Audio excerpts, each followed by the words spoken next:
I'm here to talk about success. The first rule of success is to have a vision.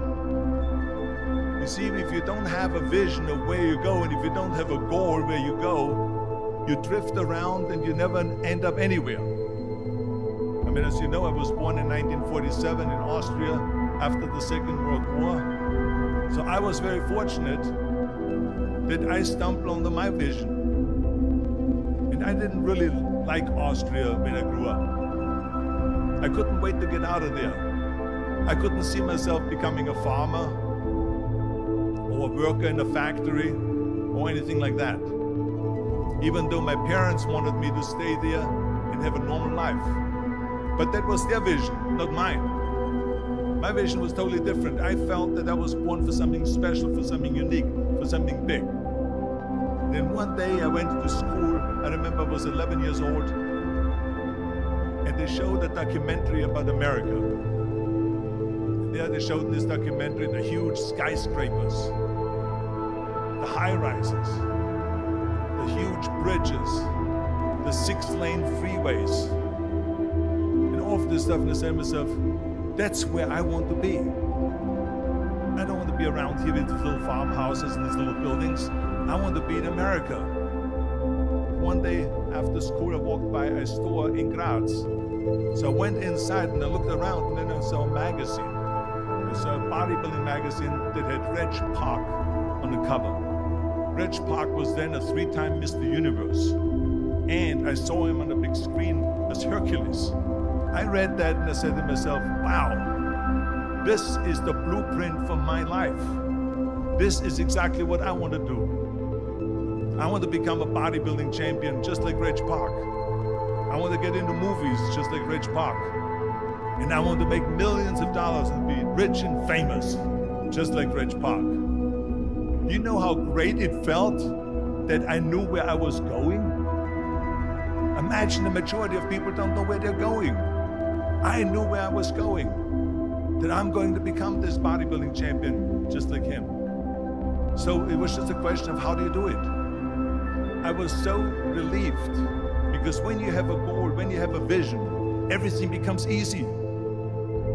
So people always ask me, when they saw me in the gym in the pumping iron days, they said, why is it that you're working out so hard? 5 hours a day, 6 hours a day, and you have always a smile on your face. And I told people all the time, I said, because to me, I'm shooting for a goal. In front of me is the Mr. Universe title. So every rep that I do gets me closer to accomplishing that goal, to make this goal, this vision turn into reality. Every single set that I do, every repetition, every weight that I lift will get me a step closer to turn this goal into reality. So I couldn't wait to do another 500-pound squat. I couldn't wait to do another 500-pound bench press. I couldn't wait to do another 2,000 reps of sit-ups. I couldn't wait for the next exercise. At the age of 20, I went to London and I won the Mr. Universe contest as the youngest Mr. Universe ever. And it was because I had a goal. So let me tell you something, visualizing your goal and going after it makes it fun. You've got to have a purpose no matter what you do in life. You've got to have a purpose. 74% hate their job in America. Now, this is not much different when you come to Europe. The majority of people don't like what they're doing because they're really not doing it because they didn't have a goal and they followed this goal.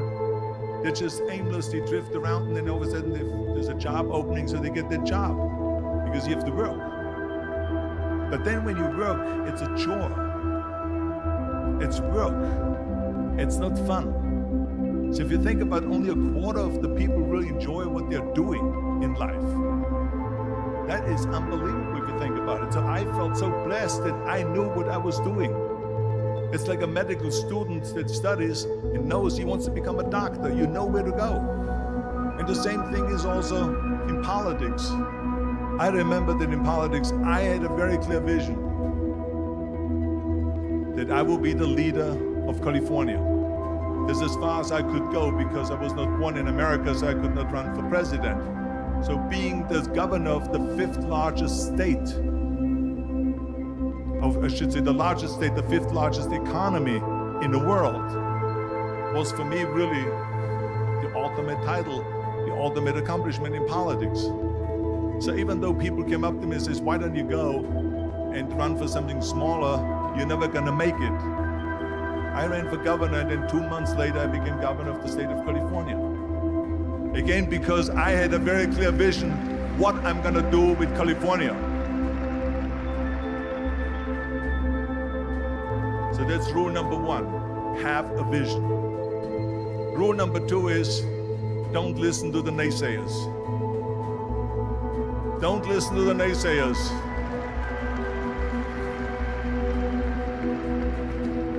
Everything I ever did, the thing that I heard out of people's mouth was, that's impossible. That can't be done. Or no.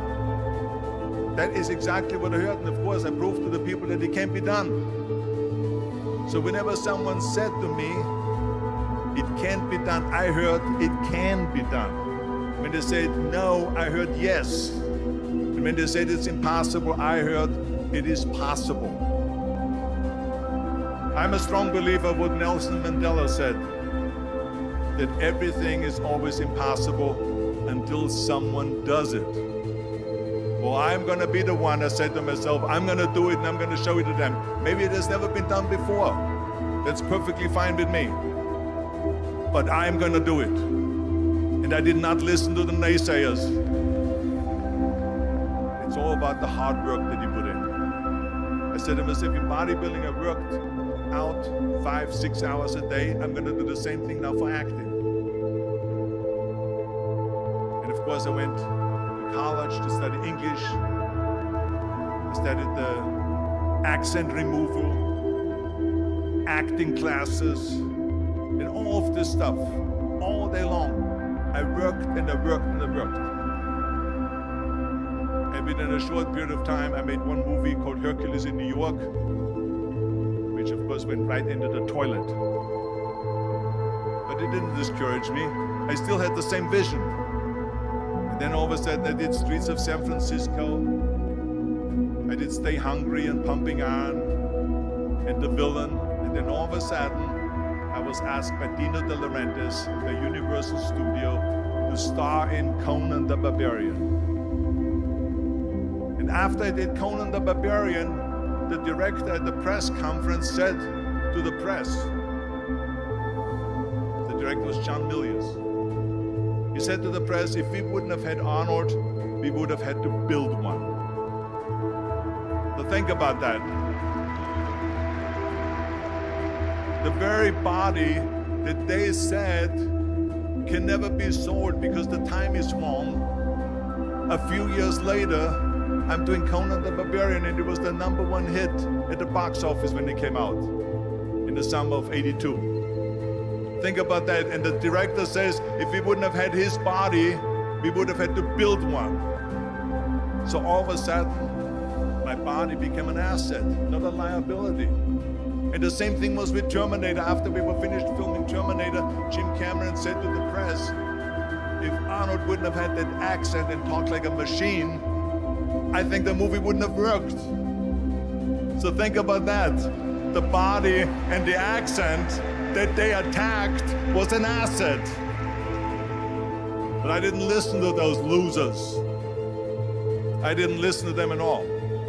It's just the reality of it is that you cannot listen to the naysayers. So this is a very important lesson for all of you.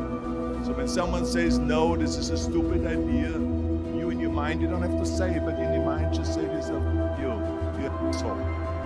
What do you know?